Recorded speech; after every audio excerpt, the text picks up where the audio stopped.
সে ছিল সবার থেকে এগিয়ে। ট্যালেন্ট, টাকা, তর্ক সবকিছুতেই সে নিজেকে সেরা ভাবত। আল্লাহর কথা তার কাছে ছিল সময়ের অপচয়।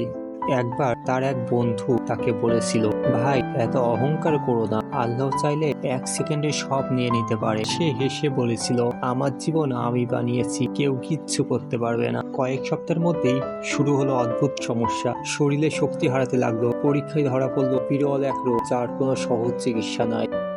একসময় যেই হাত দিয়ে চুক্তি করতো কোটি টাকা, সেই হাত দিয়ে এখন চামচ তুলতেই কষ্ট হয়। যেই পা দিয়ে দৌড়তো সাফল্যের পিছনে, সেই পা আজ হাঁটতে ভয় পায়। সময়ের সাথে সাথে বন্ধুর সংখ্যা কমে গেল, পার্টির আলো লিভে গেল, টাকা রইল, নাম রইল, কিন্তু কাঁধে হাত রাখার মতো কেউ রইল না। স্ত্রী সন্তানরা এসে দূর থেকেই চলে যায়।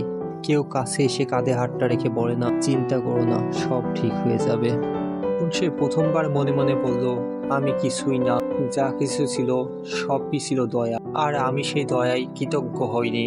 জীবনে কখনো কখনো আল্লাহ আমাদের অহংকার ভেঙে দেন শুধু এই জন্য যেন আমরা গড়ে উঠি, আমরা বুঝতে পারি এই জীবনে আমরা কিছুই না যদি আল্লাহ আমাদের সহায় না হন।